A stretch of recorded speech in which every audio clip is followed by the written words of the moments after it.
That thing is crazy. That is insane. It's like a tiller on 12 pots of coffee.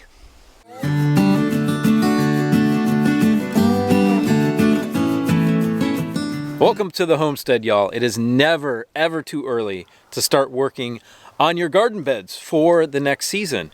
And here in Texas, we've got some really long growing seasons. We've still got a lot left in the garden. We're nursing it through this cold weather, although it's probably going to die off tonight. It's going to be 25, but that's okay. We've had a beautiful growing season this year. We've got that brand new bed you saw us construct a few months ago, and we've got to get that soil prepared for next season, which is going to creep up on us really, really fast. So come along with us today. We're also going to talk about something that broke in the house. We've got to take care of it. I'm going to show you a series of videos on how to fix that. And we've got something else on order. I'm so excited. We're so blessed to be able to buy it. And that's another one of these. It is purchased from an actual company that makes greenhouses, and it's a really great company. Living Traditions Homestead uses them. My buddy Pete Homestead uses them, and this one has been great. This has been a beautiful greenhouse, and it's a great starter greenhouse. If you haven't seen that video, go up here. It only cost me $325 to build this thing, door included. So it's a great starter greenhouse, very inexpensive to build. Go watch how I built it, and it'll serve you for years. But for us, we've just outgrown it. We need to grow a ton more food for our family and friends in the winter time and summer, because a greenhouse can help in the summertime also. Come along with us and check out what we're doing today.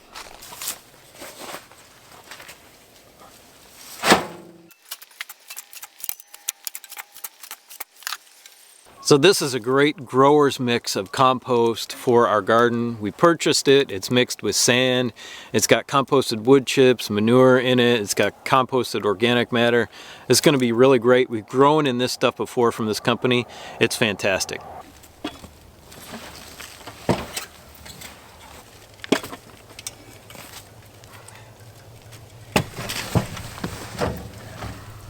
Did you help Daddy with the dirt? Yep. Yep. Thank you for helping Daddy with the dirt. I love to help you with the dirt. Oh, thank you so much. We got all the dirt out, right? Yeah. Yeah. I scooped the dirt with my shovel, and I moved the dirt with my invisible scooping dirt thing. Wheelbarrow. It's called a wheelbarrow. And I picked up the dirt with my invisible wheelbarrow. Yeah, so you scooped the dirt with your invisible shovel and got it with your invisible wheelbarrow. That's fantastic. Thank you for your help. Yep. The trailer's empty. The trailer's empty, but we're not going to get the rest of it tonight, so we will see y'all in the morning. And we are back. Good morning. We've got our trusty garden rake here. We're going to smooth out our compost that we put in our brand new garden bed last night. Now, we have got it layered. It's built in kind of a back to Eden style. We've got cardboard underneath that has suppressed the grass. If you didn't see that video on how to build a back to Eden garden, we've got that linked, and we've got all that in our history in our playlist. So we've got some topsoil, we've got some mushroom compost, we've got some compost, we've got compost from our compost pile, we've got some leaf mold. All that mixed together is hopefully going to give us a fantastic growing medium and soil for our vegetables that we're going to put in here next year. But we got to get it all mixed together. We're going to smooth things out with this rake, but I'm going to use this down here to get things tilled in and mixed together. And that's this cool little two-stroke earthquake tiller. This thing is tiny. Look at the tiny tines on this. It's not a huge thing at all. And we're going to use that because we don't have what's called a tilther. Tilther is a machine you put a drill on, and it just tills the top inch or so of the soil. And we don't have a tilther because it's expensive. It's like $600, and you have to provide your drill for it. So I don't know why it's so expensive. Well, I do, because it's trendy. All the market gardeners are using it. It just tills the top 1 inch of the soil, and I just can't do that. So we borrowed this one from a friend. If I like it, I'm probably gonna buy one. I think it was like 190 bucks plus tax. But let's get this smoothed out and tilled in just that little bit, and hopefully that will make us a great garden bed for next year.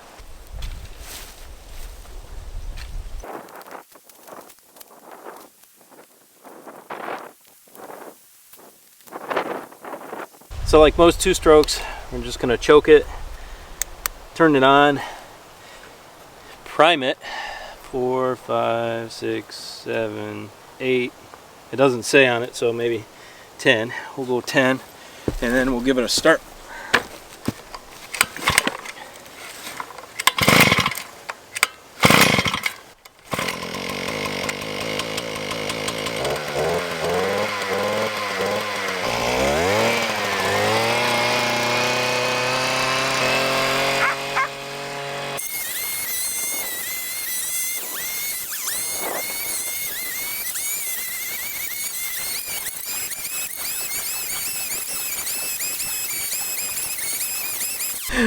That thing is crazy. It's like hanging on to a baby calf who's gotten scared or something. You're just trying to hold it down and it's trying to get away from you. My hands are vibrating so hard. That is insane. It's like a tiller on 12 pots of coffee. That's nuts. It wants to rip itself right out of your hands. It's so funny. But it did a great job, although I had to drag it backward to actually get some bite down in to mix in that topsoil. You saw that topsoil that I had underneath. I had a can't stop laughing. That thing's nuts. But yeah, I think it's cool. I wish the throttle was a little easier to manipulate so that you could go a little bit slower, but as soon as you do that, it doesn't really bite. So you got to go full throttle on it.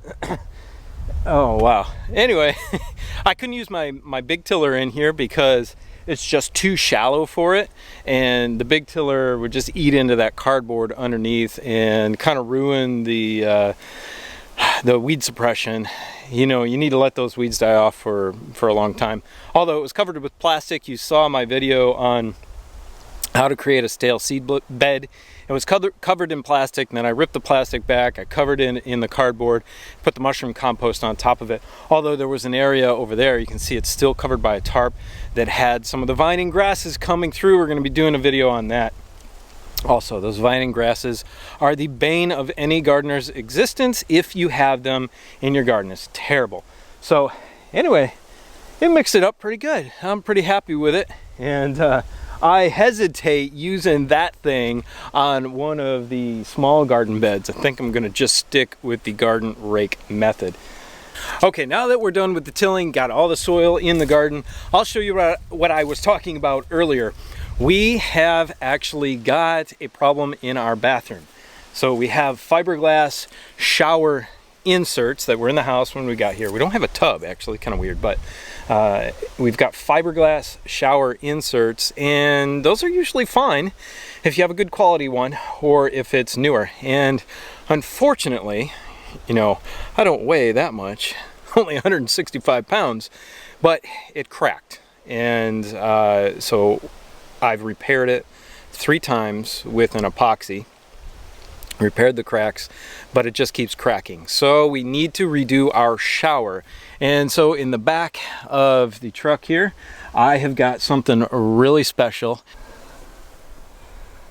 So this stuff is called Den Shield, and it is a moisture and mildew resistant tile backer. It is much better than green or purple board in that it's painted on one side or impregnated on one side. The process is really cool. With this almost impervious coating, and I don't exactly know what it is. You can go check it out, but from all of the people that I've watched on YouTube, and also my brother who has worked in oil. He's been a contractor and he's currently a real estate agent. All around intelligent, smart guy, knows how to do a lot of stuff. He used Den Shield in the homes where he redid showers. It is really easy to work with. You don't need any special connectors. You don't need to cover those connection points except with a 100% silicone. Just dab it on there. You don't even need to use like a red guard on it, although we will for an extra protection barrier before you put the tile mud on it and put those tiles on the wall. So we're going to be using this. We're going to be redoing the shower for you guys. And that's going to be a really big job, although the girls are old enough now where I can take care of it and work on it throughout the day, which is really, really nice. They kind of hang out and entertain each other and play with each other. They're really good. We are going to be doing that job, and it's going to take away from some of the homesteading kind of things that you're used to on the channel. Although these are things that you need to learn how to do on your homestead. So if you want to be more self-sustainable, you need to learn how to just do any job that comes up on the homestead. Now, I know a lot of you can do that, but a lot of you starting this journey need to learn all these little skills. We're going to do a video soon about having certain skills for homesteading, including, you know, gardening and animal husbandry and construction, so on and so forth. But there's a lot of little things that you can learn, start learning now by even just watching. You know, I'm not a tile expert, but I watched about 100 videos, including that Tile Coach channel, which is awesome. Maybe I'll link him down below, probably in the next video when I do the tile. Anyway, we love you. Those are the jobs that are coming up on the homestead. Have a great day. We'll see you on the next video. Bye.